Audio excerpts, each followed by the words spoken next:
तुम ये मंदिर नहीं ले जाओगे। और जा, आज मार नहीं खाऊंगा।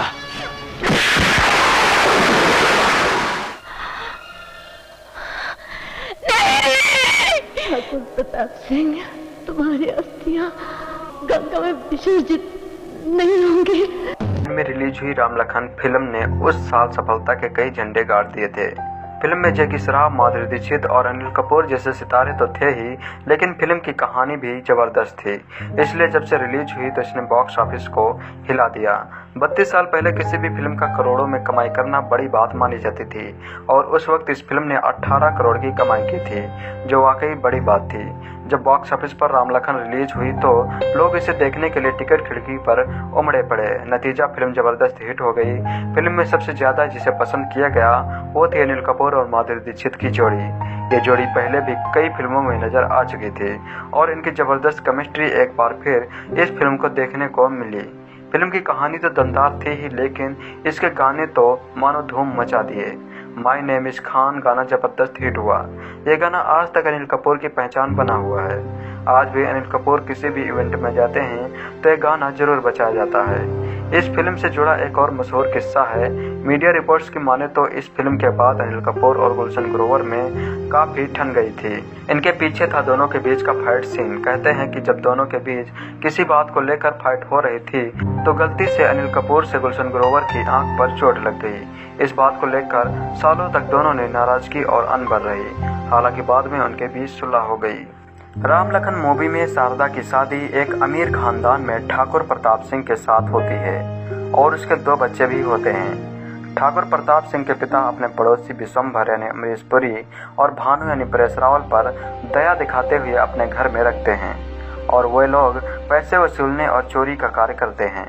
वो दोनों हस्ताक्षर में धोखा देकर सारी जमीन जायदाद अपने नाम कर लेते हैं। ठाकुर प्रताप सिंह के पिता को कार में बम लगाकर उड़ा दिया जाता है और जब ठाकुर प्रताप सिंह को उनको योजना के बारे में पता चलता है तो उन्हें सर्वाधिक रूप से अपमानित किया जाता है और गंभीर रूप से पीटने के बाद उसे चाकू मारकर छोड़ दिया जाता है। शारदा अपने 2 बेटों के साथ बच जाती है और कसम खाती है कि वो उन हत्यारों को मारने के बाद ही अपने पति की राख को बहाएंगी। विशंभर और भानु अब अमीर होने के बाद उसका आनंद उठाते रहते हैं। उन 2 बेटों में से एक राम यानी जैकी श्रॉफ और एक पुलिस अधिकारी बन जाता है और दूसरा बेटा अनिल कपूर एक नाचने वाला रहता है। राम अपने भाई को भ्रष्टाचार से दूर रखने की कोशिश करता रहता है। कई सालों बाद राम विशंभर के गैर कानूनी कार्यों पर नजर रखते रहता है और लखन कैसे जल्द से जल्द अमीर हो जाऊं और खेल कूद के बारे में ही सोचते रहता है। राम को गीता यानी डिम्पल कपाड़िया से प्यार हो जाता है।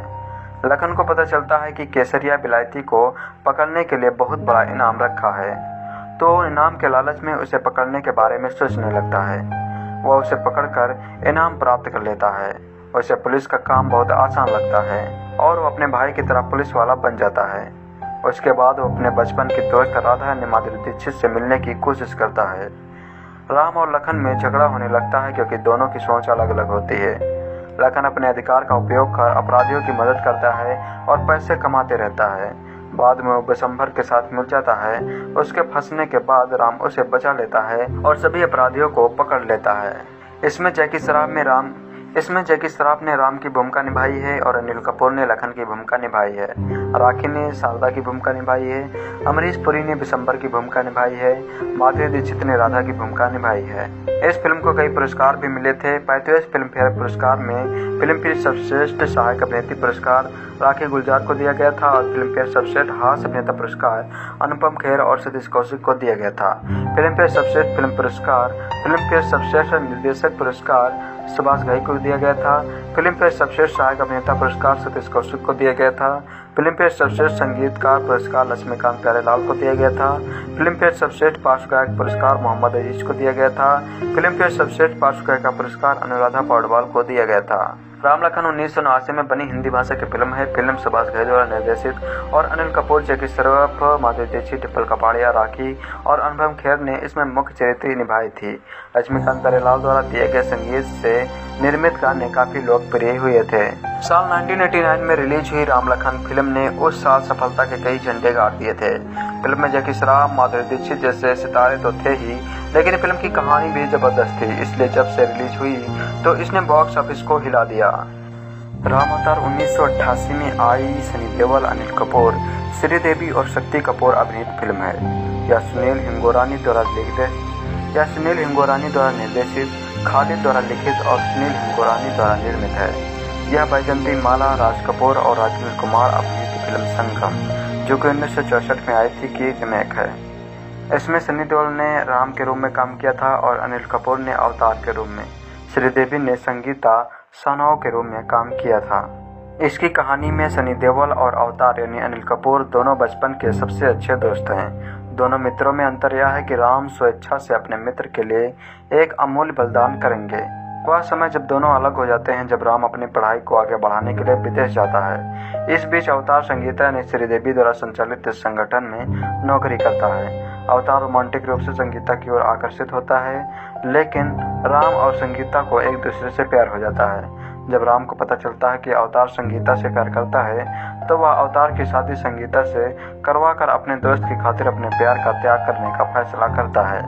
लेकिन उसका एक दुश्मन गुडम्पा स्वामी अवतार के साथ राम और संगीता के रिश्ते को बेनकाब करने के लिए तैयार है।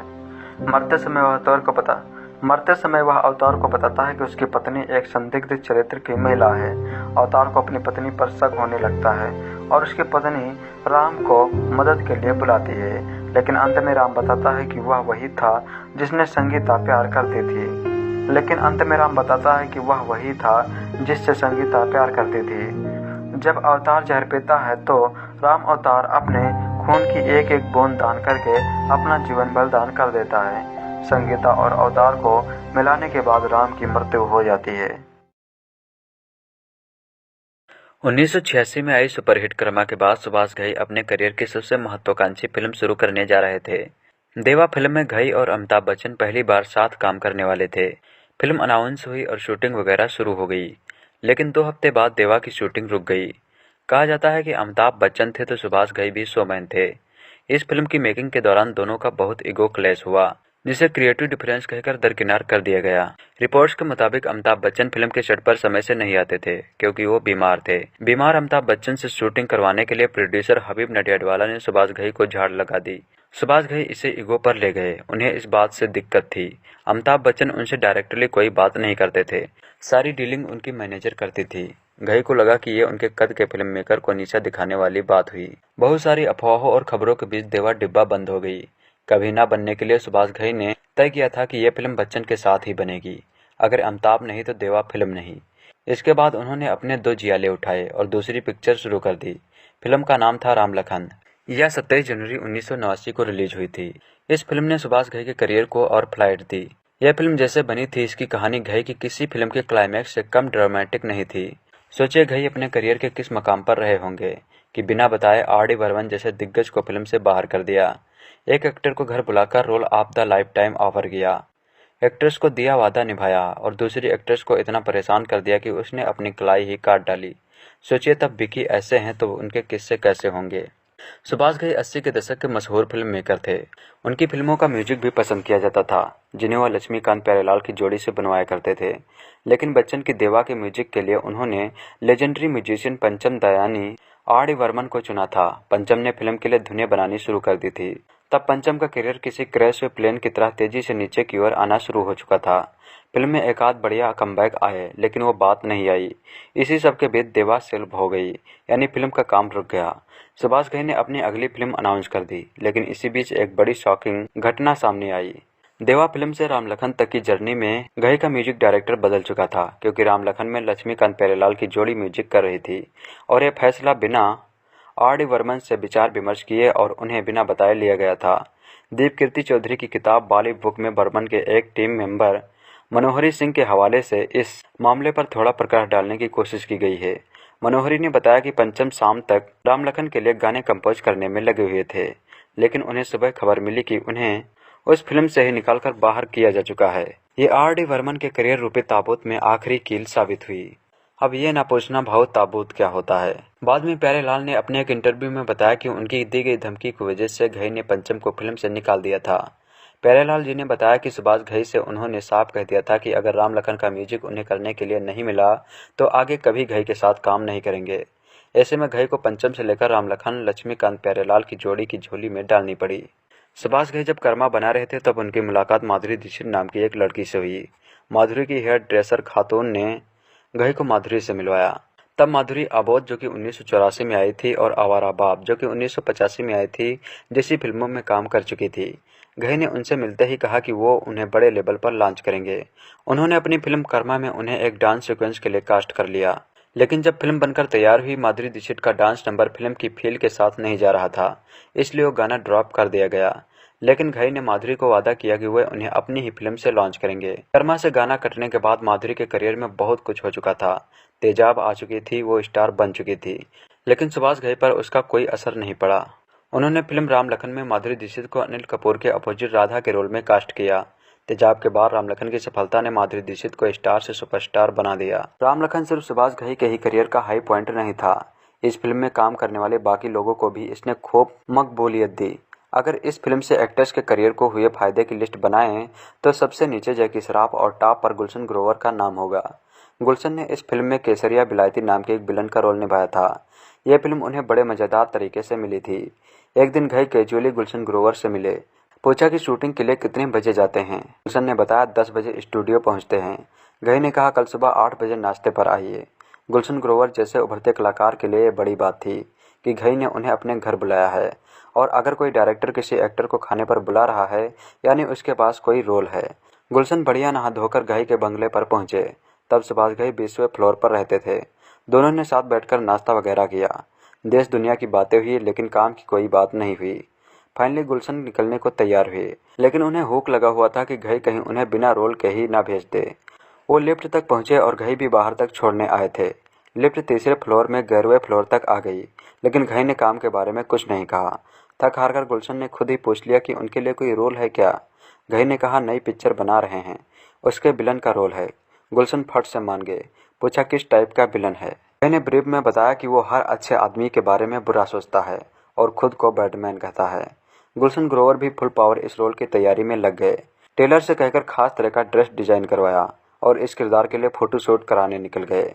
फोटोग्राफर ने कहा कि इस तरह के किरदार की शूटिंग भी किसी खास लोकेशन पर होनी चाहिए। ऐसे में वो लोग एक्शन डायरेक्टर पप्पू वर्मा के अस्तबल पहुंच गए। वहां फिल्मों के एक्शन के लिए घोड़े थे। वहां फोटोशूट हुआ और घई को दिखाया गया। घई का ध्यान गुलशन से ज्यादा फोटो के बैकग्राउंड पर गया।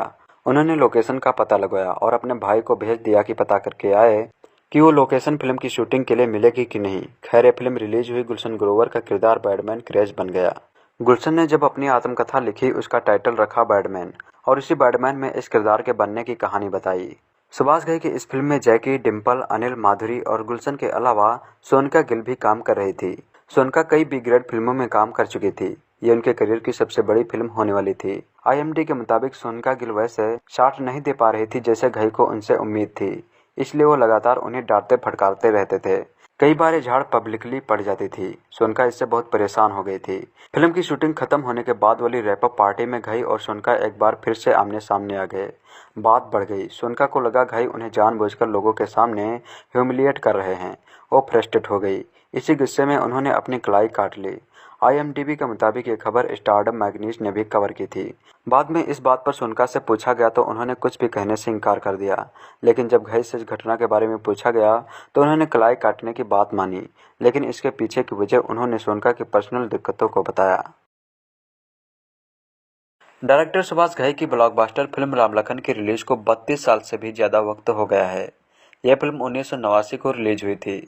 फिल्म में अनिल कपूर, जैकी श्रॉफ, माधुरी दीक्षित, डिम्पल कपाड़िया, राखी, अनुपम खेर लीड रोल में थे। इस फिल्म में काम करने से पहले ही जैकी श्रॉफ ने अपनी गर्लफ्रेंड आयशा से शादी कर ली थी। दोनों की लव स्टोरी भी कमाल की है। शायद कम ही लोग जानते हैं कि जब जैकी श्रॉफ आयशा को पहली नज़र में देखते ही दिल हार बैठे थे, उस दौरान वे किसी और के साथ भी रिलेशनशिप में थे। आइए आपको बताते हैं जैकी आयशा की लव स्टोरी के बारे में। जैकी और आयशा की लव स्टोरी असल में किसी फिल्मी कहानी से कम नहीं है। दोनों अचानक मिले, फिर धीरे धीरे करीब आते गए। जैकी एक रोज सड़क किनारे खड़े थे, तभी उन्हें एक 13 साल की लड़की स्कूल यूनिफॉर्म में खड़ी दिखाई दी। जैकी को उस लड़की से पहले ही नज़र में प्यार हो गया। ये लड़की कोई और नहीं बल्कि आयशा ही थी। आयशा को देखने के बाद जैकी उनके पास गए और उनसे उनका नाम पूछा और बोला कि वे एक रिकॉर्डिंग स्टोर की ओर जा रहे हैं, क्या वे उनके साथ आना पसंद करेंगी। इसके बाद जैकी ने म्यूजिक एल्बम खरीदने के साथ आयशा की मदद ली। इस मुलाकात के बाद दोनों एक दूसरे से इस तरह प्रभावित हुए कि ये रिश्ता जल्द प्रेम में बदल गया। लेकिन दोनों की लव स्टोरी आसान नहीं रही। जिस वक्त जैकी के दिल दिमाग पर आयशा थी, उस समय जैकी किसी और को डेट कर रहे थे। उनकी गर्लफ्रेंड अमेरिका गई हुई थी और वहां से लौटने पर दोनों शादी करने वाले थे। जैकी को आयशा से प्यार हो गया था और आयशा को भी जैकी अच्छे लगने लगे थे। दोनों एक दूसरे से काफ़ी प्रभावित हुए थे। लेकिन जब आयशा को पता चला कि जैकी की गर्लफ्रेंड है तो उन्हें समझ नहीं आया कि वह क्या करे। इसके बाद आयशा को कुछ समझ नहीं आ रहा था कि वे क्या करे। उनके दिमाग में बातें चल रही थी कि वे जैकी को हमेशा हमेशा के लिए भूल जाएं और जैकी की गर्लफ्रेंड से कह दे कि वे दोनों एक दूसरे से प्यार करते हैं और शादी करने वाले हैं। फिर आयशा ने जैकी की गर्लफ्रेंड को एक लेटर लिखा और सब बता दिया। उस समय जैकी चाल में रहते थे और आयशा रॉयल फैमिली से ताल्लुक़ रखती थी। रॉयल फैमिली होने के बाद भी आयशा जैकी के साथ आम इंसान की तरह घूमती थी। जब दोनों का रिश्ता शादी तक पहुंचा तो आयशा की मां को यह पसंद नहीं आया। उन्हें पसंद नहीं था कि उनकी बेटी ऐसे शख्स से शादी करे जो चाल में रहता है। हालांकि प्यार की जीत हुई और 5 जून 1987 को दोनों ने शादी कर ली। शादी के 3 साल बाद टाइगर श्रॉफ का जन्म हुआ। आयशा के आने के बाद जैकी में काफ़ी बदलाव आए। आयशा ने एक इंटरव्यू में कहा था कि जैकी में उनकी खातिर कई बदलाव आए। शुरू में उनका पहनावा और बात करने का तरीका रफ था, लेकिन धीरे धीरे ये पूरी तरह बदल गया। वही जैकी ने कहा था, आयशा मेरे जीवन में किसी देवी की तरह आई थी। उन्होंने मेरा जीवन संवार दिया, मुझे सभ्य बनाया और किसी से मिलने मिलाने लायक भी बनाया। आपको बता दें कि जैकी श्रॉफ को फिल्मों में मौका डायरेक्टर सुभाष घई ने ही दिया था। उनकी पहली फिल्म थी हीरो, जो सुपरहिट साबित हुई थी। हीरो में काम करने से पहले जैकी श्रॉफ छोटे मोटे किरदार निभाते थे। आज हम आपको बताने वाले हैं अनिल कपूर, माधुरी दीक्षित और जैकी श्रॉफ की फिल्म राम लखन के बारे में। साथ ही आपको बताएंगे कि 1989 में सबसे ज़्यादा कमाई करने वाली हिंदी फिल्मों के बारे में। आपको बताएंगे किन किन फिल्मों में की थी 1989 में सबसे अच्छी कमाई। साथ ही बताएंगे 1989 में बनने वाली कौन कौन सी फिल्में नॉमिनेट हुई थी। 1990 के फिल्म फेयर समारोह में किस फिल्म ने जीते थे सबसे ज़्यादा अवार्ड। कौन सी फिल्म को मिला था 1990 का सर्वश्रेष्ठ फिल्म का फिल्म फेयर अवार्ड। जानना चाहते हैं तो बने रहिए हमारे साथ। साल 1989 में कमाई के मामले में तीसरे नंबर पर रही थी सनी देओल, जैकी श्रॉफ, नसीरुद्दीन शाह की फिल्म त्रिदेव। त्रिदेव मूवी ने कमाए थे 8 करोड़ 50 लाख रुपए और फिल्म हिट रही थी। जबकि दूसरे नंबर पर थी अनिल कपूर, जैकी श्रॉफ, माधुरी दीक्षित की फिल्म राम लखन। इस फिल्म ने कमाए थे 9 करोड़ 75 लाख रुपए। फिल्म सुपरहिट रही थी। जबकि पहले नंबर पर रही थी सलमान खान, भाग्यश्री की ब्लॉकबस्टर हिट फिल्म मैंने प्यार किया। फिल्म ने कमाए थे 14 करोड़ रुपए। इस फिल्म के अलावा वर्ष 1989 में रिलीज हुई प्रमुख फिल्में थी चांदनी, परिंदे, बंटवारा, ऐलाने जंग, सलाम बॉम्बे, चालबाज, राख, ईश्वर। आज हम आपको बताने जा रहे हैं 1989 में कमाई के मामले में दूसरे नंबर पर रहने वाली फिल्म राम लखन के बारे में। फिल्म राम लखन रिलीज हुई थी 27 जनवरी 1989 को। फिल्म के निर्माता निर्देशक हैं सुभाष घई। डायलॉग्स लिखे हैं कदर खान ने। कहानी लिखी है सचिन भैमिक, सुभाष घई ने। फिल्म में मुख्य और सहायक भूमिका में नजर आए थे अनिल कपूर, जैकी श्रॉफ, माधुरी दीक्षित, अनुपम खेर, डिम्पल कपाड़िया, राखी, गुलशन ग्रोवर, परेश रावल, अन्नू कपूर, राजा मुराद, सुभाष घई। फिल्म में लक्ष्मीकांत प्यारेलाल के संगीत और आनंद बख्शी के लिखे गाने थे। फिल्म को गाया था कृष्णमूर्ति, मोहम्मद अजीज, अनुराधा पौडवाल, मनोहर उदास, लता मंगेशकर, नितिन मुकेश, अमित कुमार आदि ने। लक्ष्मीकांत प्यारेलाल के संगीत और आनंद बख्शी के लिखे गीत को स्वर दिया था। राम लखन फिल्म की स्टोरी दो भाइयों जैकी श्रॉफ और लखन यानी अनिल कपूर की है, जो एक दूसरे से बहुत प्यार करते हैं, एक दूसरे के लिए जी जान लगाने को तैयार हैं। इनकी मां श्रद्धा सिंह यानी राखी, जो कि विधवा है, जो अपने बेटों को पाल पोस कर बड़ा करती हैं। एक पुलिस इंस्पेक्टर बन जाता है और दूसरा आवारागर्दी करता है। इससे पूर्व राखी का देवर बिजेश्वर नाथ यानी अमरीश पुरी जायदाद हड़प कर श्रद्धा सिंह के पति की हत्या कर देता है। श्रद्धा सिंह अभी अपने पति के कत्ल का बदला लेने की कसम खाती हैं। उधर राम ईमानदार इंस्पेक्टर है, उसे बिजेश्वर नाथ अपने काले धंधे में शामिल करना चाहता है, परंतु अपनी चाल में कामयाब नहीं हो पाता। इसलिए वो राम और लखन में फूट डालकर लखन को अपने पक्ष में कर लेता है। अंत में लखन पुलिस में भर्ती होकर नाटकीय तरीके से अपनी जान पर खेलकर अंतर्राष्ट्रीय स्मगलर ब्रेडमैन केसरिया बिलायती यानी गुलशन ग्रोवर तथा सरजोन यानी राजा मुराद के साथ विजेश्वर नाथ यानी अमरीश पुरी के काले धंधों का पर्दाफाश करता है।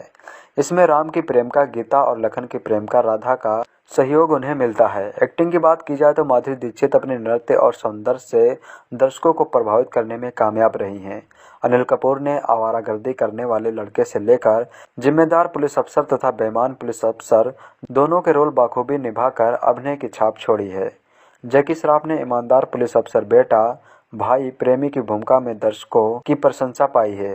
खलनायक की भूमिका में अमरीश पुरी, राजा मुराद, खासकर गुलशन ग्रोवर के ब्रेडमैन केसरिया बिलायती के रोल को दर्शक आज भी याद करते हैं। अनुपम खेर को किसी भी रोल में देखकर दर्शक उनकी प्रशंसा करते हैं। फिल्म राम लखन में सतीश कौशिक तथा उनकी कॉमेडी दर्शक भूल नहीं सकते। राखी और परेश रावल ने अपनी अपनी भूमिकाओं के साथ न्याय किया है। कुल मिलाकर राम लखन दर्शकों के दिलों में छाप छोड़ने में कामयाब रही है। गीत, संगीत, acting, comedy, cinematography, direction, story सभी कुछ फिल्म को सफल बनाते हैं जो राम लखन में देखा जा सकता है। राम लखन में कई जोड़ियां नजर आई। अनिल कपूर, माधुरी दीक्षित, अनिल कपूर, जैकी श्रॉफ, अनिल, माधुरी दीक्षित, सुभाष घई, अनिल कपूर, जैकी श्रॉफ जिन्होंने कई एक साथ काम किया। अनिल कपूर जैकी श्रॉफ की जोड़ी ने साल 1989 में 3 फिल्मों में काम किया, राम लखन, परिंदा और काला बाजार। 35वें फिल्म फेयर अवार्ड के लिए फिल्म मैंने प्यार किया को 12, राम लखन तथा चांदनी को 10-10 कैटेगरी में नॉमिनेट किया। मैंने प्यार किया 1989 की बेस्ट फिल्म अवार्ड के साथ सबसे ज़्यादा अवार्ड जीतने वाली फिल्म बनी। अनुपम खेर तथा सतीश कौशिक को फिल्म राम लखन के लिए संयुक्त रूप से बेस्ट कॉमेडियन अवार्ड दिया गया था।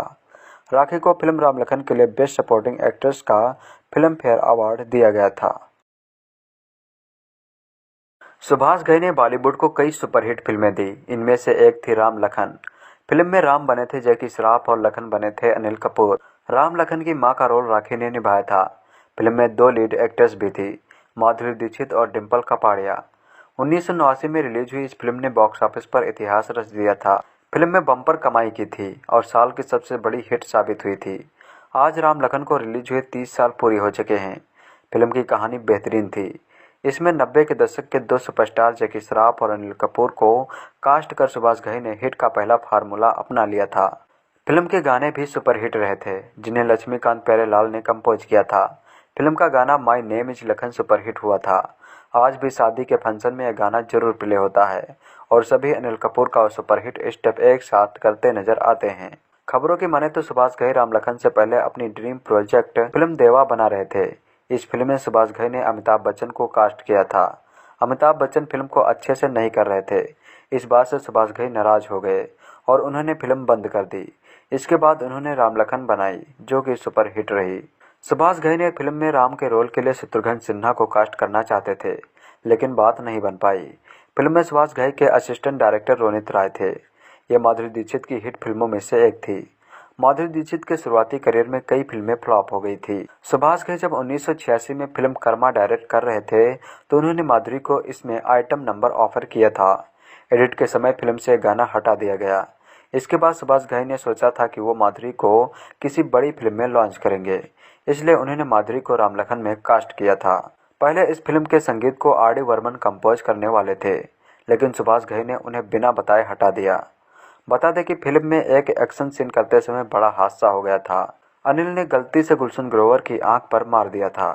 इसके बाद गुलशन ग्रोवर अनिल से काफ़ी नाराज हुए थे। वो अनिल के घर गए और उन्हें काफ़ी खरी खोटी सुनाई थी। अनिल भी चुप नहीं रहे थे, उन्होंने गुलशन को काफ़ी फटकारा। इस मामले के बाद अनिल कपूर और गुलशन ग्रोवर ने बात करना बंद कर दिया था और फिर साथ काम भी नहीं करते थे। कुछ समय बाद बोनी कपूर ने दोनों की सुलह करवाई। इसके बाद अनिल और सुनील ग्रोवर ने फिल्म लोफर में साथ काम किया था। फिल्म की सबसे खास बात यह थी कि राम लखन पहली ऐसी मूवी थी जिसके गाने सीडी फॉर्मेट में आए थे। बॉलीवुड की सदाबहार फिल्म राम लखन ने सफलतापूर्वक 32 साल से भी ज्यादा वक्त पूरा कर लिया है। इस सुपरहिट फिल्म का निर्देशन सुभाष घई ने किया था। वही जैकी श्रॉफ, अनिल कपूर और माधुरी दीक्षित फिल्म के मुख्य कलाकार थे। इन तीनों की जोड़ी ने फिल्म की कहानी को बाखूबी बड़े पर्दे पर लोगों के सामने रखा और दिलों पर गहरी छाप छोड़ गए। राम लखन के 32 साल पूरे होने पर अभिनेत्री माधुरी दीक्षित ने सोशल मीडिया पर फिल्म की स्टार कास्ट की पूरी तस्वीर शेयर कर यादें ताजा कर दी हैं। पुरानी तस्वीर में माधुरी दीक्षित, अनिल कपूर, जैकी श्रॉफ, गुलशन ग्रोवर, सुभाष घई, सतीश कौशिक, राखी, डिम्पल कपाड़िया और अमरीश पुरी मुस्कुराते हुए दिखाई दे रहे हैं। माधुरी ने राम लखन कास्ट की नई पुरानी फोटो मिलाकर इंस्टाग्राम पर एक कोलाज पोस्ट किया। तस्वीर के साथ उन्होंने एक मैसेज भी शेयर किया था। माधुरी लिखती हैं, फिल्म को 32 साल से भी ज्यादा वक्त हो गया है। फिल्म में काम करते हुए हमने अद्भुत यादें बनाई थी। टीम की कड़ी मेहनत को देखने और प्यार करने के लिए शुक्रिया। एक्ट्रेस माधुरी दीक्षित और एक्टर अनिल कपूर ने उनकी सुपरहिट फिल्म राम लखन की रिलीज के 30 साल पूरे होने पर फिल्म के हिट गानों पर रोमांटिक अंदाज में दोबारा डांस करके अपनी खुशी का इजहार किया है। माधुरी दीक्षित ने अपने इंस्टाग्राम अकाउंट पर उनका और अनिल कपूर का एक वीडियो शेयर किया, जिसमें वह पहले तो ओ राम जी पर काफी रोमांटिक अंदाज में डांस करते हुए दिखाई दे रहे हैं, लेकिन इसके बाद जैसे ही ए जी ओ जी बजना शुरू होता है, दोनों अनिल कपूर स्टाइल में नाचने लगते हैं। वीडियो शेयर करते हुए माधुरी दीक्षित ने लिखा कि आज राम लखन के 30 साल से भी ज्यादा वक्त हो गया है। इस गाने पर डांस करने पर कई हसीन यादें ताजा हो गई हैं। राम लखन की टीम के साथ काम करना बहुत शानदार अनुभव था। माधुरी ने 28 सेकंड लंबे वीडियो में बड़ा दुख देना ओ राम जी गाने पर डांस किया और अनिल ने माई नेम इज लखन गाने पर उनका साथ दिया। सुभाष घई निर्देशित फिल्म 1989 में रिलीज हुई थी, जिसमें अनिल कपूर, जैकी श्रॉफ, माधुरी दीक्षित, डिम्पल कपाड़िया, राखी और अनुपम खेर मुख्य भूमिकाओं में थे। फिल्म में दो भाइयों की कहानियों के मध्य से अच्छे और बुरे के बीच की लड़ाई को दिखाया गया था। घई ने पोस्ट किया, राम लखन के 30 वर्ष पूरे हो चुके हैं। अचंभित हुए उसे प्रेम के बिना किसी परेशानी के बनाने में मजा आ गया। अनिल ने भी लिखा, यह अचानक सामने आ गया। हम सबको राम लखन की वर्षगांठ पर साथ काम करना चाहिए। मुझे नहीं लगता कि इस मौके को इससे बेहतर तरीके से या इससे बेहतर व्यक्ति के साथ मनाया जा सकता है। बॉलीवुड में जब भी क्लासिक फिल्मों की बात आती है तो उस लिस्ट में जैकी श्रॉफ और अनिल कपूर की राम लखन को शामिल करना जरूरी है। ये फिल्म हर मायने में बेहतरीन थी और सुभाष घई के निर्देशन ने इसमें अलग ही जान फूंक दी थी।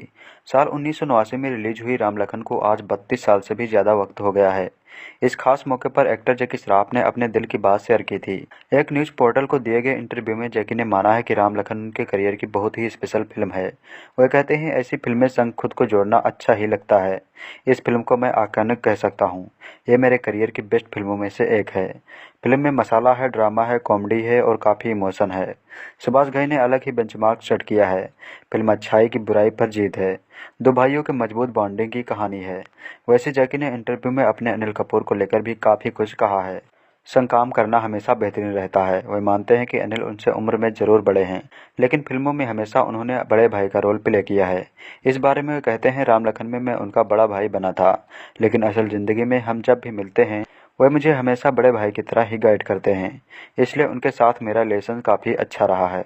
वैसे अब क्योंकि राम लखन जैकी श्रॉफ के करियर की काफ़ी बड़ी फिल्म थी, ऐसे में उन्हें भी फिल्म से जुड़े कई किस्से याद हैं। ऐसा ही एक किस्सा शेयर करते हुए जैकी श्रॉफ ने बताया था कि मेकर्स को राम लखन की शूटिंग कई बार रोकनी पड़ गई थी। जिस समय फिल्म की शूटिंग चल रही थी तब ठंड काफ़ी ज़्यादा थी। ऐसे में लगातार शूट करना संभव नहीं था। इसी वजह से फिल्म शूटिंग के बीच बीच कई बार ब्रेक लेने पड़ जाते थे। फिल्म निर्देशक सुभाष घई की फिल्म राम लखन की सुपरहिट जोड़ी जैकी श्रॉफ और अनिल कपूर को एक बार फिर बड़े पर्दे पर लाने जा रहे हैं। यह 1989 की सुपरहिट फिल्म की सीक्वल नहीं होगी, बल्कि एक क्राइम कॉमेडी फिल्म होगी। इस बारे में सुभाष घई ने एक न्यूज एजेंसी को बताया, यह फिल्म राम लखन का सीक्वल नहीं है। मैंने इस फिल्म की कहानी जैकी श्रॉफ और अनिल कपूर को सुना दी है। फिल्म का नाम रामचंद्र किशन चंद है। दोनों को फिल्म की कहानी पसंद आई है, साथ ही उन्हें अपनी भूमिकाएं भी अच्छी लगी हैं। अब हम फिल्म की कहानी पूरी कर रहे हैं और इसमें जी जान से लगे हुए हैं। दोनों के बीच की केमिस्ट्री शानदार है। फिल्म के बारे में आगे बताते हुए सुभाष घई ने कहा, यह एक क्राइम स्टोरी है जो कि मज़ेदार होगी और इसमें एक संदेश भी है। इसमें एक अच्छे और बुरे पुलिस वालों की कहानी है जो अपने उम्र के 50 वर्ष पूरे कर चुके हैं और दोनों दो अलग अलग राज्यों में हैं। इसका निर्देशन करने के लिए किसी नए निर्देशक को लिया जाएगा। यह फिल्म अगले वर्ष फ्लोर पर जा सकती है। मैं इस फिल्म का क्रिएटिव प्रोड्यूसर बनूंगा और मुक्ता आर्ट्स के अंतर्गत यह फिल्म बनाई जाएगी। मैं इन दोनों को एक साथ देखने के लिए बेकरार हूँ। सुभाष घई ने अनिल कपूर और जैकी श्रॉफ के साथ कई फिल्में बनाई हैं और इन फिल्मों ने बॉक्स ऑफिस पर रिकॉर्ड तोड़ व्यापार किया है। बॉलीवुड इंडस्ट्री के जाने माने फिल्म मेकर सुभाष घई अपनी अगली फिल्म जल्द ही लेकर आ रहे हैं। इसमें खास बात यह है कि वो एक बार फिर से बॉलीवुड के राम लखन साथ में ला रहे हैं। इसे जानकर फैंस की खुशी का ठिकाना नहीं रहा। उन्हें पर्दे पर एक बार फिर से इन दोनों बड़े कलाकारों को एक साथ देखने का मौका मिलेगा। बता दें सुभाष घई जैकी श्रॉफ और अनिल कपूर साथ लेकर आने के लिए तैयार हैं। बता दें उनका अगला प्रोजेक्ट एक ओरिजिनल क्राइम कॉमेडी है जिसका नाम रामचंद्र और किशन चंद है। आइए जानते हैं इस फिल्म के बारे में। इस फिल्म के बारे में बात करते हुए सुभाष घई ने कहा है, यह एक सीक्वल नहीं है। मैंने रामचंद्र किशन चंद की कहानी जैकी श्रॉफ और अनिल कपूर को सुनाई है। उन्हें कहानी, प्लॉट और किरदार पसंद आया है। अब हमें स्क्रिप्ट पूरी करनी है और अपना बेस्ट देना है। दोनों एक्टर शानदार केमिस्ट्री शेयर करते हैं। फैंस भी इसके लिए काफ़ी तैयार हैं और इसका इंतजार भी कर रहे हैं। इसके अलावा फिल्म के बारे में जानकारी साझा करते हुए फिल्म मेकर ने कहा, यह एक संदेश के साथ एक मज़ेदार क्राइम स्टोरी है। यह भारत के 2 अलग अलग राज्यों से एक अच्छे पुलिस वाले और एक बुरे पुलिस वाले के बारे में है। इस फिल्म को डायरेक्ट करने के लिए एक यंग डायरेक्टर को लिया जाएगा। फिल्म की शूटिंग शायद अगले साल शुरू हो जाएगी। मैं फिल्म का क्रिएटिव प्रोड्यूसर रहूँगा। फिल्म को मुक्ता आर्ट्स बैनर के तले बनाया जाएगा। मैं इन दोनों को इस ब्लॉकबस्टर में एक साथ देखने के लिए उत्सुक हूँ। फिर से दोनों को साथ में देखना बेहद ही मज़ेदार होने वाला है।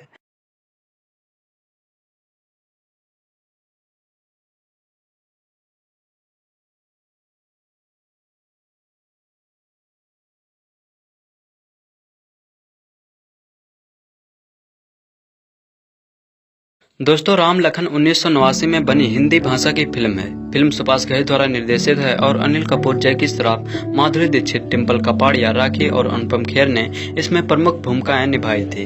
लक्ष्मीकांत प्यारेलाल द्वारा दिए गए संगीत में निर्मित गाने काफी लोकप्रिय हुए थे। इसमें संगीत दिया था लक्ष्मीकांत प्यारेलाल ने।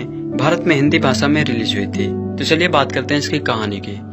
शारदा की शादी एक अमीर खानदान में ठाकुर प्रताप सिंह के साथ होती है और उसके 2 बच्चे भी हैं। ठाकुर प्रताप सिंह के पिता अपने पड़ोसी विश्वंभर यानी अमरीश पुरी और भानु यानी परेश रावल पर दया दिखाते हुए अपने घर में रखते हैं और वो लोग पैसे वसूलने और चोरी का कार्य करते हैं। वो दोनों हस्ताक्षर में धोखा देकर सारी जमीन जायदाद अपने नाम कर लेते हैं। ठाकुर प्रताप सिंह के पिता को कार में बम लगाकर उड़ा दिया जाता है और जब ठाकुर प्रताप सिंह को उसके योजना के बारे में पता चलता है तो उन्हें सार्वजनिक रूप से अपमानित कर दिया जाता है और गंभीर रूप से पीटने के बाद उसे चाकू मारकर छोड़ दिया जाता है। शारदा अपने 2 बेटों के साथ बच जाती है और कसम खाती है कि वो उन हत्याओं को मारने के बाद ही अपने पति की राख को बहाएगी। विश्वंभर और भानु अब अमीर होने के बाद उनका आनंद उठाते रहते हैं। उन 2 बेटों में से एक राम यानी जैकी श्रॉफ एक पुलिस अधिकारी बन जाता है और दूसरा बेटा लखन यानी अनिल कपूर एक नाचने वाला रहता है। राम अपने भाई को भ्रष्टाचार से दूर रखने की कोशिश करता रहता है। कई सालों बाद राम विश्वंभर के गैर कानूनी कार्यों पर नजर रखता है और लखन कैसे जल्द से जल्द अमीर हो जाऊं और खेल कूद के बारे में ही सोचते रहता है। राम को गीता यानी डिम्पल कपाड़िया से प्यार हो जाता है। लखन को पता चलता है कि केसरिया बिलायती को पकड़ने के लिए बहुत बड़ा इनाम रखा गया है, तो वो इनाम के लालच में आकर उसे पकड़ने के बारे में सोचने लगता है। वह उसे पकड़कर इनाम प्राप्त कर लेता है। उसे पुलिस का काम बहुत आसान लगता है और वो अपने भाई की तरह पुलिस वाला बन जाता है। उसके बाद वो अपने बचपन की दोस्त राधा यानी माधुरी दीक्षित से मिलने की कोशिश करता है। राम और लखन में झगड़ा होने लगता है क्योंकि दोनों की सोच अलग अलग होती है। लखन अपने अधिकार का उपयोग कर अपराधियों की मदद करता है और पैसा कमाते रहता है। बाद में वो विश्वंभर के साथ मिल जाता है। उसके फंसने के बाद राम उसे बचा लेता है और सभी अपराधियों को पकड़ लेता है। इसमें जैकी श्रॉफ राम के रूप में है, अनिल कपूर लखन के रूप में है, राखी शारदा के रूप में है, अमरीश पुरी विश्वंभर के रूप में है, माधुरी दीक्षित राधा के रूप में है। अगर बात करें संगीत की तो इसके गीतकार हैं आनंद बख्शी। इसमें पहला सॉन्ग था माय नेम इज लखन जिसे गाया था मोहम्मद अनीस, अनुराधा पैडवाल, नितिन मुकेश ने। दूसरा सॉन्ग था तेरा नाम लिया जिसे गाया था मनहर उदास, अनुराधा पौडवाल ने। तीसरा सॉन्ग था मैं हूँ हीरो जिसे गाया था मोहम्मद अजीज, अमित कुमार और अलीशा चिनाई ने। चौथा सॉन्ग था बड़ा दुख देना ओ राम जी जिसे गाया था लता मंगेशकर ने। पांचवा सॉन्ग था मेरे 2 अनमोल रतन जिसे गाया था मोहम्मद अजीज और कविता कृष्णमूर्ति ने। छठा सॉन्ग था बेखबर बेवफा जिसे गाया था अनुराधा पौडवाल ने। सातवां सॉन्ग था मेरे 2 अनमोल रतन जो कि वर्जन 2 में था जिसे गाया था कविता कृष्णमूर्ति और मोहम्मद अजीज ने। अगर बात करें नामांकन और पुरस्कार की, तो 35वें फिल्म फेयर पुरस्कार फिल्म फेयर सर्वश्रेष्ठ सहायक अभिनेत्री पुरस्कार राखी गुलजार को दिया गया था। फिल्म फेयर सर्वश्रेष्ठ हास्य अभिनेता पुरस्कार अनुपम खेर और सतीश कौशिक को दिया गया था। फिल्म फेयर सर्वश्रेष्ठ निर्देशक पुरस्कार सुभाष घई को नॉमिनेट किया गया था। फिल्म फेयर सर्वश्रेष्ठ सहायक अभिनेता पुरस्कार सतीश कौशिक को नॉमिनेट किया गया था। फिल्म फेयर सर्वश्रेष्ठ संगीतकार पुरस्कार लक्ष्मीकांत प्यारेलाल को नॉमिनेट किया गया था। फिल्म फेयर सर्वश्रेष्ठ पार्श्व गायक पुरस्कार मोहम्मद अजीज को नॉमिनेट किया गया था। फिल्म फेयर सर्वश्रेष्ठ पार्श्व गायिका पुरस्कार अनुराधा पौडवाल को नॉमिनेट किया गया था। बॉलीवुड अभिनेता अनिल कपूर और जैकी श्रॉफ की आइकन जोड़ी आज भी दर्शकों को खूब पसंद है। राम लखन की यह जोड़ी एक बार फिर उसी अंदाज में यानी पुलिस वाले के रोल में नजर आएगी। हाल ही में नागपुर में आयोजित एक इवेंट में पहुंचे अनिल कपूर इस बात का इशारा किया है कि वह फिल्म राम लखन और वृंदा को स्टार और दोस्त जैकी श्रॉफ के साथ फिर से एक फिल्म बनाएंगे। तब तक लोगों को कयास लगाना शुरू कर दिया कि किस निर्देशक की कहानी में और किस अंदाज में यह राम लखन की जोड़ी नजर आएगी। खबर है कि अनिल कपूर और जैकी श्रॉफ को राम लखन बनाने वाले सोमैन सुभाष घई ने अपनी एक फिल्म के लिए अप्रोच किया है। सुभाष घई खुद इस जोड़ी को अपनी अगली फिल्म में निर्देशित करेंगे। सूत्र बताते हैं सुभाष घई की अगली फिल्म का नाम रामचंद्र किशन चंद होगा। यह एक क्राइम कॉमेडी फिल्म है जिसमें 50 साल के ऐसे पुलिस वालों की कहानी है जो अपने कारनामों से लोगों को हंसाएंगे। फिल्म से जुड़े लोग बताते हैं कि अगर सब कुछ तय समय के हिसाब से हो रहा हो तो फिल्म की शूटिंग इसी साल के अंत तक शुरू हो जाएगी। बता दें कि जैकी श्रॉफ के साल 1991 में सुभाष घई के निर्देशन में बनी राम लखन ने एक ईमानदार पुलिस अधिकारी और अनिल कपूर के बड़े भाई राम की भूमिका निभाई थी। वही अनिल कपूर एक भ्रष्ट सिपाही लखन के किरदार में नजर आए थे। हालांकि फिल्म को लेकर न तो जैकी श्रॉफ ने कोई बयान दिया है और न ही अनिल कपूर की ओर से कोई स्टेटमेंट सामने आया है। सुभाष घई ने भी अपने इस प्रोजेक्ट को लेकर कोई चर्चा नहीं की है। सुभाष घई की लास्ट सुपरहिट फिल्म ताल थी, जिसके बाद उन्होंने यादें, कृष्णा, ब्लैक एंड व्हाइट, युवराज और कांची जैसी फिल्में का निर्देशन किया था, लेकिन सभी फिल्में बॉक्स ऑफिस पर धराशायी हो गई। पिछले एक दशक से सुभाष एक सुपरहिट फिल्म अपने नाम करने के लिए तड़प रहे हैं। यही वजह है कि वह अपने लकी चरम जैकी श्रॉफ और अनिल कपूर पर एक दांव और खेलने का मन बना चुके हैं। फिल्म निर्देशक सुभाष घई फिल्म राम लखन की सुपरहिट जोड़ी जैकी श्रॉफ और अनिल कपूर को एक बार फिर बड़े पर्दे पर लाने जा रहे हैं। यह 1989 की सुपरहिट फिल्म की सीक्वल नहीं होगी बल्कि एक क्राइम कॉमेडी फिल्म होगी। अनिल कपूर ने उमेश मेहरा की फिल्म हमारे तुम्हारे जो कि 1979 में आई थी के साथ एक सहायक अभिनेता की भूमिका में अपने बॉलीवुड के सफर की शुरुआत की। हम 5 जो कि 1980 में आई थी और शक्ति जो कि 1982 में आई थी के रूप में कुछ मामूली भूमिकाओं के बाद उन्हें 1983 में और 7 दिन में अपनी पहली प्रमुख भूमिका मिली, जिसमें उन्होंने एक उत्कृष्ट एवं स्वाभाविक प्रदर्शन किया। कपूर ने बाद में टॉलीवुड में अभिनय करने की कोशिश की और तेलुगु फिल्म वमराज और मणिरत्नम की पहली कन्नड़ फिल्म पल्लवी अनुपल्लवी जो कि 1973 में आई थी की। इसके बाद उन्होंने यश चोपड़ा की मसाल में एक बेहतरीन प्रदर्शन किया, जहां उन्होंने दिलीप कुमार के साथ अभिनय कौशल दिखाया। मेरी जंग जो कि 1985 में आई थी जैसी फिल्म में न्याय के लिए लड़ रहे एक नाराज युवा वकील की भूमिका की, जिसने उन्हें एक परिपक्व अभिनेता के रूप में स्थापित कर दिया। इसके अलावा अनिल कपूर ने कर्मा, मिस्टर इंडिया, तेजाब, राम लखन जैसी फिल्में की, जिन्होंने उन्हें स्टारडम की ऊंचाइयों पर पहुंचा दिया। अनिल कपूर जाने माने फिल्म निर्माता सुरेंद्र कपूर के बेटे हैं। उनका जन्म तिलक नगर मुंबई में हुआ था। उनके बड़े भाई बोनी कपूर एक प्रसिद्ध निर्माता हैं और उनके छोटे भाई संजय कपूर भी एक अभिनेता हैं। 1984 में उन्होंने सुनीता कपूर से शादी की और उनके 3 बच्चे हैं, जिनमें सोनम कपूर भी एक अभिनेत्री हैं। अनिल कपूर ने बहुत सारे पुरस्कार भी जीते हैं। राष्ट्रीय फिल्म पुरस्कार 2001 में सर्वश्रेष्ठ अभिनेता पुरस्कार पुकार के लिए इनको दिया गया था। 2008 में special jury award Gandhi my father के लिए इनको दिया गया था। फिल्म फेयर पुरस्कार 1975 में फिल्म फेयर सर्वश्रेष्ठ सहायक अभिनेता पुरस्कार मसाल के लिए दिया गया था। 1979 में फिल्म फेयर सर्वश्रेष्ठ अभिनेता पुरस्कार तेजाब के लिए दिया गया था। 1993 में फिल्म फेयर सर्वश्रेष्ठ अभिनेता पुरस्कार बेटा के लिए दिया गया था। 1998 में फिल्म फेयर क्रिकेट सर्वश्रेष्ठ अभिनेता पुरस्कार इन्हें विरासत के लिए दिया गया था। 2001 में फिल्म फेयर सर्वश्रेष्ठ सहायक अभिनेता पुरस्कार ताल के लिए दिया गया था। अंतर्राष्ट्रीय भारतीय फिल्म अकादमी पुरस्कार 2000 में IIFA सर्वश्रेष्ठ हास्य अभिनेता पुरस्कार बीवी नंबर 1 के लिए इनको दिया गया था। 2000 में IIFA सर्वश्रेष्ठ सहायक अभिनेता पुरस्कार ताल के लिए दिया गया था। 2006 में IIFA वॉल ऑफ फेम, 2010 में IIFA साधारण उपलब्धि के लिए इनको फिल्म फेयर पुरस्कार दिया गया था। अगर बात करें इनकी फिल्मों की तो इनकी फिल्म 1989 में आई थी हमारे तुम्हारे, जिसमें इन्होंने विपिन का रोल निभाया था। फिर 1980 में आई थी एक बार कहो। 1980 में आई थी वंश ब्रज जो कि तेलुगु फिल्म थी। 1980 में आई थी हम पांच जो कि लघु पात्र में थे।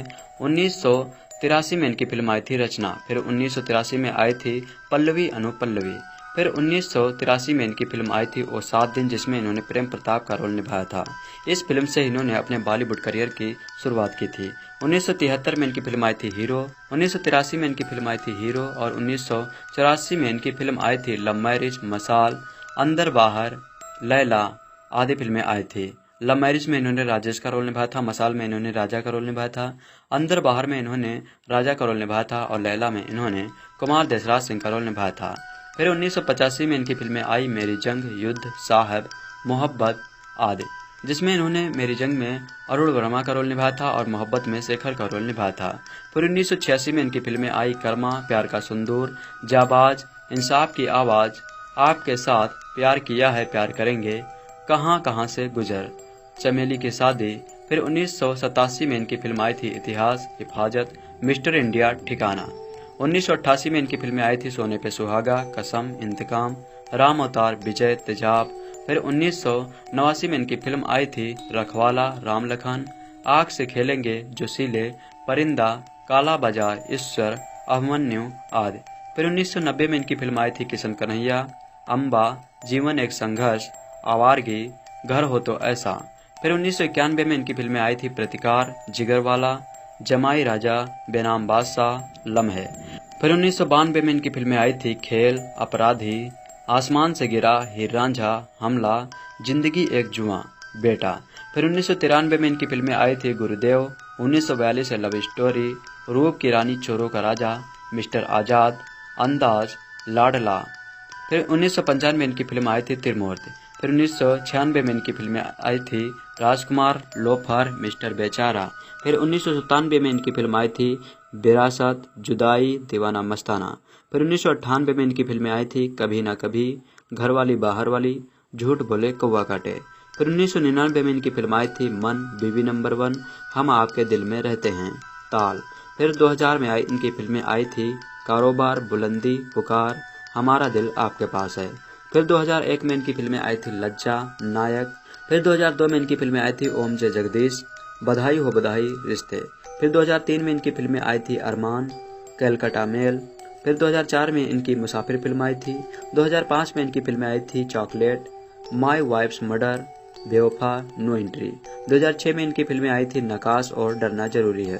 2007 में इनकी फिल्में आई थी my name is Anthony Gonsalves, welcome, Salaam Ishq, यहाँ के हम, सिकंदर। फिर 2008 में इनकी फिल्में आई थी टसन, इस्लाम डाक करोड़पति और युवराज। 2009 में इनकी 2 फिल्में आई थी वांटेड, शॉर्टकट द कौन इज ऑन। 2010 में इनकी नो प्रॉब्लम आई थी। 2012 में तेज फिल्म आई थी। फिर 2013 में इनकी फिल्में आई थी रेस्ट 2, शूट आउटसाइड वाडला, महाभारत 3D फिल्म। 2015 में इनकी फिल्म आई थी दिल धड़कने दो और वेलकम बैक। 2015 में इनकी फिल्म आई थी दिल धड़कने दो और वेलकम बैक। 2017 में इनकी मुबारका फिल्म आई थी। साल 2001 में रिलीज हुई फिल्म लज्जा के बाद केवल डायरेक्टर ही नहीं बल्कि सभी 8 फेमस कलाकार कोर्ट केस के चक्कर में फंस गए थे। गिरफ्तारी तक की नौबत आ चुकी थी। सच्ची घटनाओं को आधार बनाकर तैयार हुई लज्जा फिल्म की कहानी जितनी जबरदस्त थी उससे भी ज्यादा हैरानी फिल्म के रिलीज होने के बाद कलाकारों को हुई थी।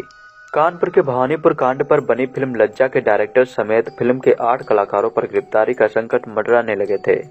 इनकी गिरफ्तारी के खिलाफ मिला स्टे हाईकोर्ट ने समाप्त कर दिया था। कानपुर देहात के एडीजे प्रथम की अदालत में सभी के खिलाफ गिरफ्तारी वारंट जारी किया गया था। कानपुर नगर के चौबेपुर के पास भवानीपुर में प्रेम प्रसंग के चलते 3 हत्याएं हुई थी। यह मामला कानपुर देहात के एडीजे प्रथम की अदालत में सुनवाई पर चल रहा था। इसी हत्याकांड पर राजकुमार संतोषी ने लज्जा फिल्म बनाई थी। मामला अदालत में सुनवाई पर चल रहा था। इस मामले पर फिल्म बनाना अदालत की अवमानना कहा गया। इसी आधार पर मुकदमे के पक्षकार की ओर से फिल्म के डायरेक्टर राजकुमार संतोषी, कलाकार जैकी श्रॉफ, अनिल कपूर, अजय देवगन, अभिनेत्री रेखा, माधुरी दीक्षित, मनीषा कोइराला व महिमा चौधरी के खिलाफ अदालत की अवमानना का मामला दाखिल किया गया था। इस मामले के तत्कालीन न्यायाधीश ने सभी के खिलाफ गिरफ्तारी वारंट जारी किया था। इसके विरोध में आरोपी कलाकार हाई कोर्ट चले गए। वहां से उन्हें स्टे मिल गया। कानपुर नगर के चौबेपुर के पास भवानीपुर गांव में सुरेंद्र सप्ता व उषा यादव ने घर से भागकर प्रेम विवाह किया था। आरोप था कि 5 जुलाई 1999 को लड़की पक्ष के लोगों ने लड़के की मां सिया दुलारी की हत्या कर दी। बदले में लड़के पक्ष के लोगों ने 1 दिसंबर 1999 को लड़की की मां की हत्या कर दी। इसके बाद लड़की पक्ष के लोगों ने साल 2000 में लड़के के चाचा की हत्या कर दी थी। लज्जा 2001 में बनी हिंदी भाषा की सामाजिक नाट्य फिल्म है। इसका निर्देशन राजकुमार संतोषी द्वारा किया गया है। यह फिल्म भारत में महिलाओं की दुर्दशा पर आधारित है। तथ्य यह है कि फिल्म में सभी मुख्य 4 कलाकारों के नाम मैथिली, जानकी, रामदुलारी और वैदेही है। आदर्श हिंदू महिला सीता के नाम से संस्करण है। मनीषा कोइराला इस फिल्म की मुख्य नायिका हैं। अन्य प्रमुख भूमिकाओं में माधुरी दीक्षित, रेखा, महिमा चौधरी, अनिल कपूर और अजय देवगन शामिल हैं। जारी होने पर यह फिल्म भारत के बॉक्स ऑफिस पर फ्लॉप रही थी, लेकिन भारत के बाहर व्यावसायिक सफल रही थी। इस फिल्म की लागत थी 22 करोड़ रुपए और उसकी कुल कमाई हुई थी 15 करोड़ रुपए। लज्जा मूवी में वैदेही यानी मनीषा कोइराला अपने पति रघु यानी जैकी श्रॉफ के साथ रहती है। बाहर से वह एक परिष्कृत जीवनी जीती है, लेकिन बंद दरवाजे के पीछे उसका पति अभद्र है और विवाहेतर संबंधों में है। जब वह खुद की इस दुर्दशा पर सवाल उठाती है तो उसे घर से निकाल दिया जाता है। वह अपने माता पिता के घर वापस जाती है, लेकिन वह भी उसे अस्वीकार करते हैं। वैदेही को जल्द ही पता चल जाता है कि वह गर्भवती है। रघु एक कार दुर्घटना में घायल हो जाता है, जिसके परिणामस्वरूप वह कभी पिता नहीं बन सकता। जब उसे पता चलता है कि वैदेही गर्भवती है तो वह उसे फोन करता है, पछतावे का ढोंग करता है और उसे वापस लौटने के लिए कहता है।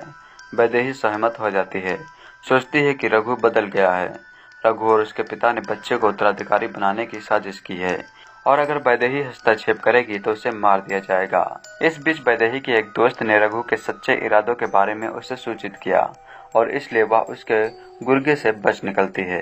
राजू यानी अनिल कपूर एक छोटा लेकिन दयालु चोर द्वारा उसकी मदद की जाती है। वह वैदेही की कहानी सुनता है और मदद करने के लिए उसे अपने पैसे देता है। रघु और उसके गुंडों से छिपने के लिए वैदेही एक शादी के जश्न में घुस जाती है। शादी में वह मैथिली यानी महिमा चौधरी से मिलती है। वह मध्यम वर्गीय परिवार से दुल्हन होती है। मैथिली एक ऐसे आदमी से शादी कर रही है जो एक समृद्ध पृष्ठभूमि से है। दोनों महिलाएं साक्षी बनती हैं कि मैथिली के पिता को भव्य शादी की मांग से परेशान किया जा रहा है, जितनी उसकी हैसियत नहीं है। साथ ही उन्हें दूल्हे का भुगतान करने के लिए मजबूर होना पड़ता है। वैदेही ने राजू को चोरी के अपने पैसे देने के लिए मनाने की कोशिश की। वह शुरू में इनकार करता है, लेकिन बाद में वो अपना फैसला बदलता है और अपना पैसा देने के लिए वापस आता है। दूल्हे का दोस्त मैथिली से बलात्कार करने का प्रयास करता है। जैसे ही विवाह समारोह प्रगति पर होता है, अतिथियों में से एक अतिथि पैसे को पहचान जाता है जो उसी से चोरी किए गए थे। इसके अलावा दूल्हे का दोस्त दूल्हे के परिवार को बताता है कि उसने मैथिली के कमरे में एक आदमी यानी राजू को देखा था। मैथिली पर राजू के साथ पैसे के बदले यौन संबंध रखने का आरोप लगता है, जिससे राजू अपनी चोरी को स्वीकार कर लेता है क्योंकि स्थिति खराब होने लगती है। पर्याप्त सहन करने के बाद मैथिली दूल्हे के परिवार का अपमान करती है और वे शादी से भाग जाते हैं। इस बीच वैदेही को रघु ने पाया और उसे उसके साथ जाने को मजबूर होना पड़ा। रास्ते में वे बुरा प्रदर्शन का सामना करते हैं। रघु कार से बाहर निकलता है जो वैदेही को भागने का मौका देता है। वह एक छोटे से शहर हरिपुर में आती है, जहां वह अपने सहयोगी के साथ प्यार में पड़ी मंच अभिनेत्री जानकी यानी माधुरी दीक्षित से मिलती है। जानकी गर्भवती है लेकिन विवाहित नहीं है। वह समाज के मानदंडों की परवाह नहीं करती है। थिएटर निर्देशक पुरुषोत्तम टिन्नू आनंद, जो कि एक बूढ़ा आदमी है, उस पर लालसा रखता है। वह अपनी पत्नी लता यानी जया भट्टाचार्य को अपने घर तक ही सीमित रखता है। पुरुषोत्तम जानकी के प्रेमी के उसके खिलाफ बातचीत करता है, जो उसके बीच अनबन पैदा करता है। उसे उसके प्रेमी द्वारा बच्चे का गर्भपात करने के लिए कहा जाता है, क्योंकि उसे संदेह है कि वह उसका असली पिता नहीं हो सकता है। वह अप्रत्यक्ष रूप से थिएटर निर्देशक के साथ यौन संबंध रखने के लिए जानकी पर आरोप लगा रहा है। जानकी क्रोधित होती है और रामायण के प्रदर्शन के दौरान एक दृश्य में गड़बड़ कर देती है। यह दर्शकों में चिल्लाहट पैदा करता है और उस पर श्रोताओं द्वारा हमला किया जाता है, जिससे उसका गर्भपात हो जाता है। वैदेही ने पुरुषोत्तम से इस बात पर मुकाबला किया, जो उसके पति को फोन करने की धमकी देता है। हालांकि लता हस्तक्षेप करती है और स्टेशन पर वैदेही को ले जाती है और उसे ट्रेन में बैठाती है। ट्रेन को डाकुओं द्वारा लूट लिया जाता है, लेकिन यात्रियों को स्थानीय डाकू बुलवा यानी अजय देवगन द्वारा बचाया जाता है। वैदेही रक्त को देखने से बेहोश हो जाती है और बुलवा उसे स्थानीय दाई रामदुलारी यानी रेखा के पास ले जाता है। रामदुलारी बहादुरी से गांव के नेताओं वीरेंद्र यानी गुलशन ग्रोवर और गजेंद्र यानी डैनी का विरोध करती है, जो निर्दोष महिलाओं, युवा और बूढ़ों का शोषण करते हैं। जब उसका शिक्षित पुत्र प्रकाश यानी शरमन जोशी, जो कि वीरेंद्र और गजेंद्र की इच्छाओं के खिलाफ ग्रामीण को शिक्षित करने की कोशिश कर रहा है, गजेंद्र की बेटी सुषमा यानी आरती छपाड़िया से प्यार करता है। बहुत बवाल हो जाता है। गजेंद्र ने उसके घर में रामदुलारी को चुपचाप ताला लगाया और प्रकाश को खोजने के लिए तैयार हो गया। जब प्रकाश सुषमा के साथ भाग जाता है, वीरेंद्र और गजेंद्र अपने गुंडों के साथ रामदुलारी का बलात्कार करते हैं और उसे जिंदा जला देते हैं। क्रोध के रूप में बुलवा और उसके आदमियों ने वीरेंद्र और उसके गुंडों को मार देते हैं। वैदेही सुषमा और प्रकाश के साथ बच निकलता है। गजेंद्र राजनीति में कदम उठा रहा है, इसलिए जब वह स्थानीय अधिकारियों द्वारा उसकी सराहना की जाती है, वैदेही ने हस्तक्षेप किया और गजेंद्र को एक दिल दहलाने वाला भाषण के माध्यम से बलात्कारी और धोखेबाज के रूप में उजागर किया। इससे दर्शकों की सभी महिलाएं गजेंद्र पर हमला करने के लिए प्रेरित होती हैं, जिसे बाद में बुलवा ने मार दिया। भाषण वैदेही के पर रघु का रवैया बदलता है और वह अपने तरीकों को सुधारने का फैसला करता है। दोनों उचित विवाहित जोड़े के रूप में न्यूयॉर्क लौट आए। वैदेही एक बेटी को जन्म देती है, जिसका नाम रामदुलारी रखा जाता है। वह फिर से राजू से मिलती है, जो अब एक टैक्सी चालक है और मैथिली से विवाहित है। उन्होंने उसे जानकी की मुख्य भूमिका वाले एक चैरिटी नृत्य शो में आमंत्रित किया। उसके शो से सभी पैसे भारत में महिलाओं के संगठनों को जाते हैं। 1986 में आई सुपरहिट क्रमा के बाद सुभाष घई अपने करियर की सबसे महत्वाकांक्षी फिल्म शुरू करने जा रहे थे। देवा फिल्म में घई और अमिताभ बच्चन पहली बार साथ काम करने वाले थे। फिल्म अनाउंस हुई और शूटिंग वगैरह शुरू हो गई, लेकिन 2 हफ्ते बाद देवा की शूटिंग रुक गई। कहा जाता है कि अमिताभ बच्चन थे तो सुभाष घई भी शोमैन थे। इस फिल्म की मेकिंग के दौरान दोनों का बहुत ईगो क्लैश हुआ, जिसे क्रिएटिव डिफरेंस कहकर दरकिनार कर दिया गया। रिपोर्ट्स के मुताबिक अमिताभ बच्चन फिल्म के सेट पर समय से नहीं आते थे क्योंकि वो बीमार थे। बीमार अमिताभ बच्चन से शूटिंग करवाने के लिए प्रोड्यूसर हबीब नडियाडवाला ने सुभाष घई को झाड़ लगा दी। सुभाष घई इसे ईगो पर ले गए। उन्हें इस बात से दिक्कत थी। अमिताभ बच्चन उनसे डायरेक्टली कोई बात नहीं करते थे, सारी डीलिंग उनकी मैनेजर करती थी। घई को लगा कि ये उनके कद के फिल्म मेकर को नीचा दिखाने वाली बात हुई। बहुत सारी अफवाहों और खबरों के बीच देवा डिब्बा बंद हो गई। कभी ना बनने के लिए सुभाष घई ने तय किया था कि यह फिल्म बच्चन के साथ ही बनेगी। अगर अमिताभ नहीं तो देवा फिल्म नहीं।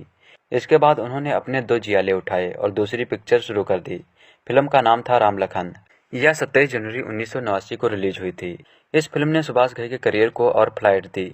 यह फिल्म जैसे बनी थी, इसकी कहानी घई की किसी फिल्म के क्लाइमैक्स से कम ड्रामेटिक नहीं थी। सोचिए घई अपने करियर के किस मकाम पर रहे होंगे कि बिना बताए आर.डी. बर्मन जैसे दिग्गज को फिल्म से बाहर कर दिया। एक एक्टर को घर बुलाकर role of the life time offer किया। एक्ट्रेस को दिया वादा निभाया और दूसरी एक्ट्रेस को इतना परेशान कर दिया कि उसने अपनी कलाई ही काट डाली। सोचिए तब विकी ऐसे हैं तो उनके किस्से कैसे होंगे। सुभाष घई 80 के दशक के मशहूर फिल्म मेकर थे। उनकी फिल्मों का म्यूजिक भी पसंद किया जाता था, जिन्हें वह लक्ष्मीकांत प्यारेलाल की जोड़ी से बनवाया करते थे। लेकिन बच्चन की देवा के म्यूजिक के लिए उन्होंने लेजेंडरी म्यूजिशियन पंचम दयानी आर.डी. बर्मन को चुना था। पंचम ने फिल्म के लिए धुनें बनानी शुरू कर दी थी। तब पंचम का करियर किसी क्रैश हुए प्लेन की तरह तेजी से नीचे की ओर आना शुरू हो चुका था। फिल्म में एक आध बढ़िया कमबैक आए, लेकिन वो बात नहीं आई। इसी सब के बीच देवा सेल्फ हो गई, यानी फिल्म का काम रुक गया। सुभाष घई ने अपनी अगली फिल्म अनाउंस कर दी, लेकिन इसी बीच एक बड़ी शॉकिंग घटना सामने आई।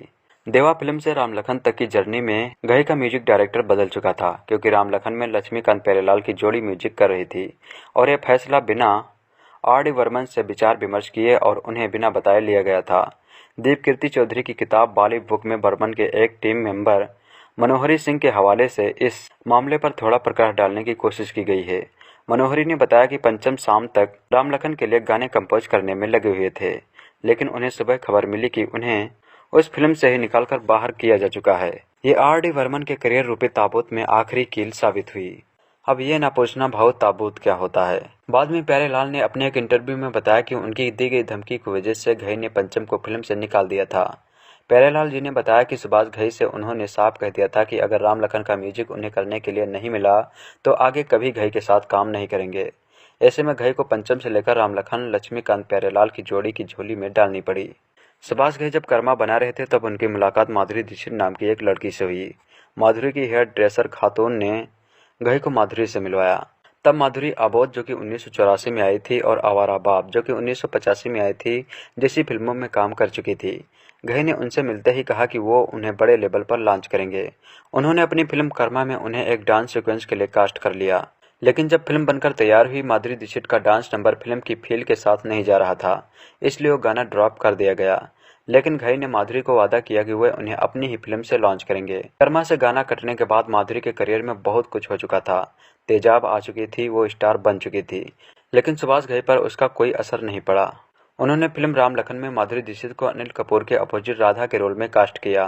तेजाब के बाद राम लखन की सफलता ने माधुरी दीक्षित को स्टार से सुपरस्टार बना दिया। राम लखन सिर्फ सुभाष घई के ही करियर का हाई पॉइंट नहीं था, इस फिल्म में काम करने वाले बाकी लोगों को भी इसने खूब मकबूलियत दी। अगर इस फिल्म से एक्टर्स के करियर को हुए फायदे की लिस्ट बनाएं तो सबसे नीचे जैकी श्रॉफ और टॉप पर गुलशन ग्रोवर का नाम होगा। गुलशन ने इस फिल्म में केसरिया बिलायती नाम के एक विलन का रोल निभाया था। यह फिल्म उन्हें बड़े मजेदार तरीके से मिली थी। एक दिन घई कैजुअली गुलशन ग्रोवर से मिले, पूछा कि शूटिंग के लिए कितने बजे जाते हैं। गुलशन ने बताया 10 बजे स्टूडियो पहुंचते हैं। घई ने कहा कल सुबह 8 बजे नाश्ते पर आइए। गुलशन ग्रोवर जैसे उभरते कलाकार के लिए बड़ी बात थी कि घई ने उन्हें अपने घर बुलाया है, और अगर कोई डायरेक्टर किसी एक्टर को खाने पर बुला रहा है यानी उसके पास कोई रोल है। गुलशन बढ़िया नहा धोकर घई के बंगले पर पहुंचे। तब सुभाष घई 20वें फ्लोर पर रहते थे। दोनों ने साथ बैठकर नाश्ता वगैरह किया। देश दुनिया की बातें हुई, लेकिन काम की कोई बात नहीं हुई। फाइनली गुलशन निकलने को तैयार हुए, लेकिन उन्हें हुक लगा हुआ था कि घई कहीं उन्हें बिना रोल के ही ना भेज दे। वो लिफ्ट तक पहुंचे और घई भी बाहर तक छोड़ने आए थे। लिफ्ट तीसरे फ्लोर में 11वें फ्लोर तक आ गई, लेकिन घई ने काम के बारे में कुछ नहीं कहा।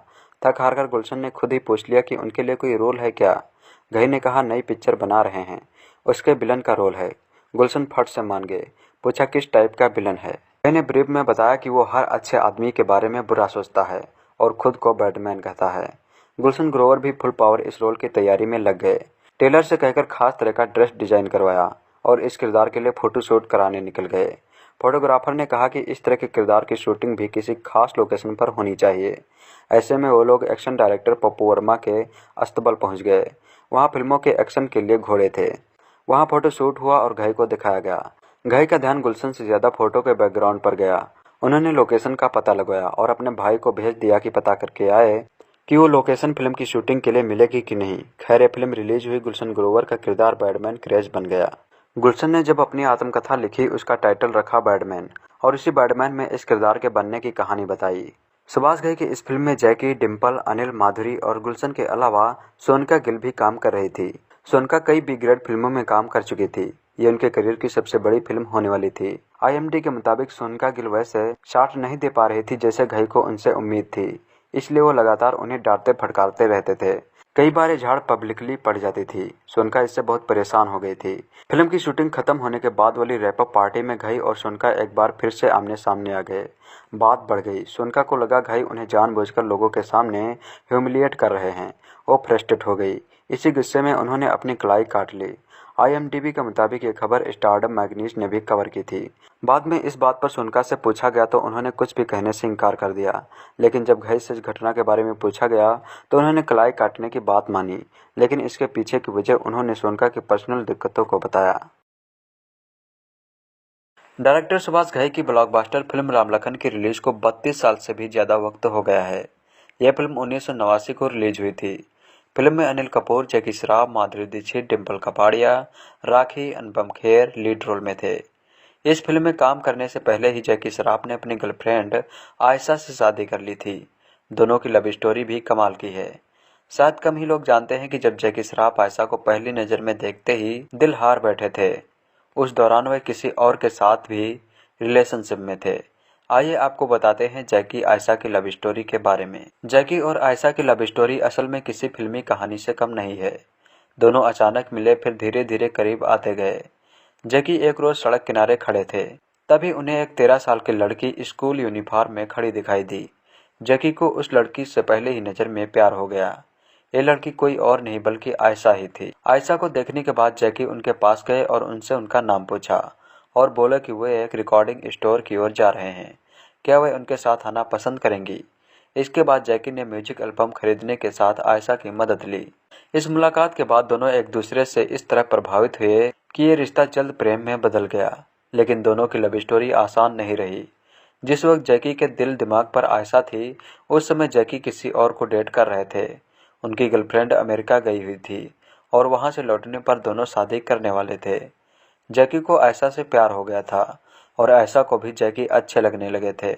दोनों एक दूसरे से काफ़ी प्रभावित हुए थे। लेकिन जब आयशा को पता चला कि जैकी की गर्लफ्रेंड है तो उन्हें समझ नहीं आया कि वह क्या करे। इसके बाद आयशा को कुछ समझ नहीं आ रहा था कि वे क्या करे।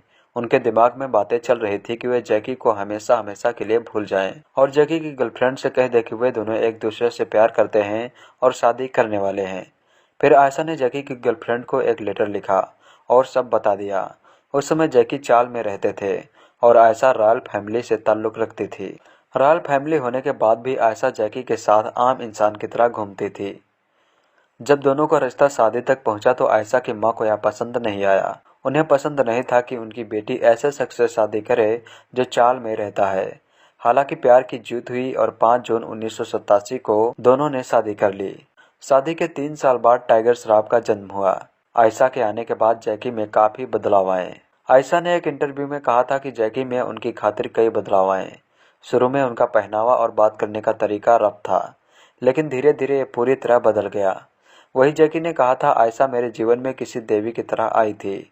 उन्होंने मेरा जीवन संवार दिया, मुझे सभ्य बनाया और किसी से मिलने मिलाने लायक भी बनाया। आपको बता दें कि जैकी श्रॉफ को फिल्मों में मौका डायरेक्टर सुभाष घई ने ही दिया था। उनकी पहली फिल्म थी हीरो, जो सुपरहिट साबित हुई थी। हीरो में काम करने से पहले जैकी श्रॉफ छोटे मोटे किरदार निभाते थे। आज हम आपको बताने वाले हैं अनिल कपूर, माधुरी दीक्षित और जैकी श्रॉफ की फिल्म राम लखन के बारे में। साथ ही आपको बताएंगे कि 1989 में सबसे ज़्यादा कमाई करने वाली हिंदी फिल्मों के बारे में। आपको बताएंगे किन किन फिल्मों में की थी 1989 में सबसे अच्छी कमाई। साथ ही बताएंगे 1989 में बनने वाली कौन कौन सी फिल्में नॉमिनेट हुई थी। 1990 के फिल्म फेयर समारोह में किस फिल्म ने जीते थे सबसे ज़्यादा अवार्ड। कौन सी फिल्म को मिला था 1990 का सर्वश्रेष्ठ फिल्म का फिल्म फेयर अवार्ड। जानना चाहते हैं तो बने रहिए हमारे साथ। साल 1989 में कमाई के मामले में तीसरे नंबर पर रही थी सनी देओल, जैकी श्रॉफ, नसीरुद्दीन शाह की फिल्म त्रिदेव। त्रिदेव मूवी ने कमाए थे 8 करोड़ 50 लाख रुपए और फिल्म हिट रही थी। जबकि दूसरे नंबर पर थी अनिल कपूर, जैकी श्रॉफ, माधुरी दीक्षित की फिल्म राम लखन। इस फिल्म ने कमाए थे 9 करोड़ 75 लाख रुपए। फिल्म सुपरहिट रही थी। जबकि पहले नंबर पर रही थी सलमान खान, भाग्यश्री की ब्लॉकबस्टर हिट फिल्म मैंने प्यार किया। फिल्म ने कमाए थे 14 करोड़ रुपए। इस फिल्म के अलावा वर्ष 1989 में रिलीज हुई प्रमुख फिल्में थी चांदनी, परिंदे, बंटवारा, ऐलाने जंग, सलाम बॉम्बे, चालबाज, राख, ईश्वर। आज हम आपको बताने जा रहे हैं 1989 में कमाई के मामले में दूसरे नंबर पर रहने वाली फिल्म राम लखन के बारे में। फिल्म राम लखन रिलीज हुई थी 27 जनवरी 1989 को। फिल्म के निर्माता निर्देशक हैं सुभाष घई। डायलॉग्स लिखे हैं कदर खान ने। कहानी लिखी है सचिन भैमिक, सुभाष घई ने। फिल्म में मुख्य और सहायक भूमिका में नजर आए थे अनिल कपूर, जैकी श्रॉफ, माधुरी दीक्षित, अनुपम खेर, डिम्पल कपाड़िया, राखी, गुलशन ग्रोवर, परेश रावल, अन्नू कपूर, राजा मुराद, सुभाष घई। फिल्म में लक्ष्मीकांत प्यारेलाल के संगीत और आनंद बख्शी के लिखे गाने थे। फिल्म को गाया था कृष्णमूर्ति, मोहम्मद अजीज, अनुराधा पौडवाल, मनोहर उदास, लता मंगेशकर, नितिन मुकेश, अमित कुमार आदि ने लक्ष्मीकांत प्यारेलाल के संगीत और आनंद बख्शी के लिखे गीत को स्वर दिया था। राम लखन फिल्म की स्टोरी दो भाइयों जैकी श्रॉफ और लखन यानी अनिल कपूर की है, जो एक दूसरे से बहुत प्यार करते हैं, एक दूसरे के लिए जी जान लगाने को तैयार हैं। इनकी मां श्रद्धा सिंह यानी राखी, जो कि विधवा है, जो अपने बेटों को पाल पोस कर बड़ा करती हैं। एक पुलिस इंस्पेक्टर बन जाता है और दूसरा आवारागर्दी करता है। इससे पूर्व राखी का देवर बिजेश्वर नाथ यानी अमरीश पुरी जायदाद हड़प कर श्रद्धा सिंह के पति की हत्या कर देता है। श्रद्धा सिंह अभी अपने पति के कत्ल का बदला लेने की कसम खाती हैं। उधर राम ईमानदार इंस्पेक्टर है। उसे बिजेश्वर नाथ अपने काले धंधे में शामिल करना चाहता है, परंतु अपनी चाल में कामयाब नहीं हो पाता। इसलिए वो राम और लखन में फूट डालकर लखन को अपने पक्ष में कर लेता है। अंत में लखन पुलिस में भर्ती होकर नाटकीय तरीके से अपनी जान पर खेलकर अंतर्राष्ट्रीय स्मगलर बेडमैन केसरिया बिलायती यानी गुलशन ग्रोवर तथा सरजोन यानी राजा मुराद के साथ विजेश्वर नाथ यानी अमरीश पुरी के काले धंधों का पर्दाफाश करता है।